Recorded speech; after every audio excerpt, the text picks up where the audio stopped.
So I take my time, mfata igihe cyanjye nkita ku ndabyo, nkamenya ngo ndazambika gutya umuhondo umutuku, nkazambika. Byamfashe time nk'Imana, nkita kubisiga, nkareba mu ishyamba, nkamenya inyamaswa ya Burayi. Yesu arimo arabaza, mwebwe, wowe naremye noneho mu ishusho yanjye, wabeshywe nande?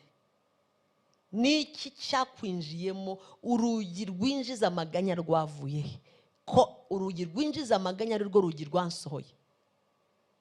Ntabwo Kristo yabyigana n'amaganya mutima w'umuntu. Kugira ngo wuzuzwe nuko umenye ibanga rikomeye.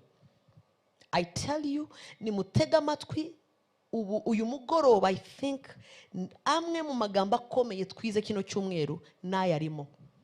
Urugi rwinjiza kwiganyira mu buzima bw'umuntu nirwo rugi rusohora presence y'Imana mu mutima w'umuntu.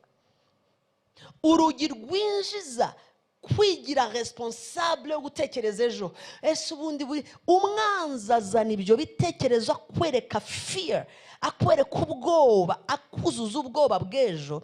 Ubu se iriya credit, ubu se urabona hasigaye iminsi ngahe, ukarara ukanuye. Aravuze ku murongo wa 22 ngo nicyo gituma mbabwira ntimukiganyire ngo mutekereze iby'ubugingo.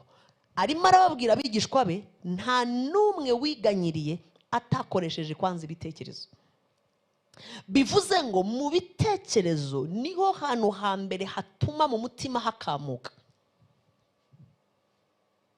Ibitekerezo byawe nutamenya kubifira mu ijambo ry'Imana, biragukamura ukaba vide. Kuko niho hantu umwanzi atera amakompora yose akomeye. Kompora ye ya nyuma sinzi izina ryayo, ntashobora kwitera ahandi. Arabizi ko nayitera mu bitekerezo, akuzuza mu bwoba, akakwereka kurangiye, akakwereka ko sefini, arashaka kugenda n'ubwoba buri mwanya. Kuko uko bakoherereza urwandiko, uko bakohereza SMS, uko ugenda bakakubaza, uko ugaruka ukabona ku kazi ukuntu bicaye, uko bababwira ngo abakozi mwabaye benshi, ahita akubwira. Nta nubwo bavuze ngo tugiye kubirukana, bavuze gusa muri benshi nta mafaranga yo guhemba. Uti rero ubu ndagiye. Karahagaze.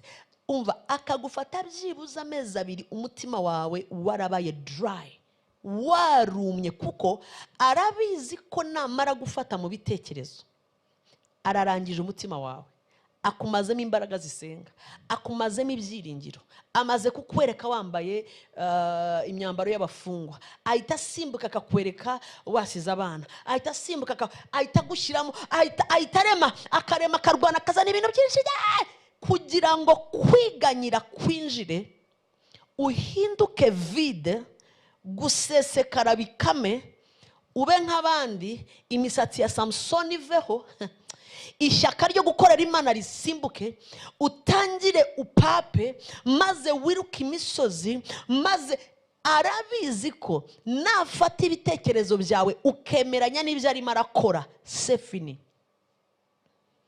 Urugi rudakingurira kwiganyira n'urugi rwizeye Imana no mu muriro, n'urugi ruhagarara ukavuga ngo nambaye ubusa uyu munsi ejo nzambara neza, n'urugi ruvuga ngo iriya credit ndabizi ko Imana yanjye ibasha gukora ibirenze ubu burwayi, iyi raporo ndabizi ko imibyimba ye yankijije. Satani icara hari ukomeza undebe, waterutse untera umwambi w'uburwayi, ntabwo uri bumenye igihe yaviriye mu maraso yanjye.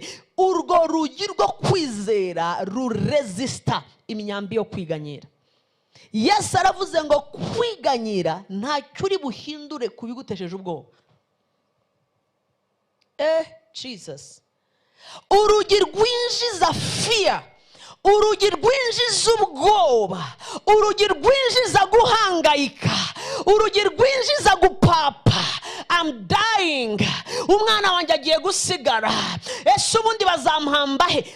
Satani atangira no kukubwira uko bazaguhamba. Abantu batangira kuvuga ngo muzampamba agihagaze agenda, umva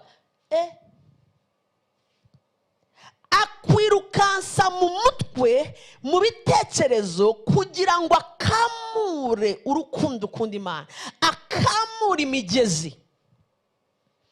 Bivuze ngo ahantu hambere ubwami bw'umwijima bukorera ni mu bitekerezo by'umuntu. Arabizi ko namara kwanduza ibitekerezo byawe, ubwami bw'Imana bubuza umuryango wo kwinjira mu mutima. Aho nutahumva, ubwami bw'umwijima butera mu bitekerezo, bukagupapisha, bukakwereka ko urangiye, bukakwereka ko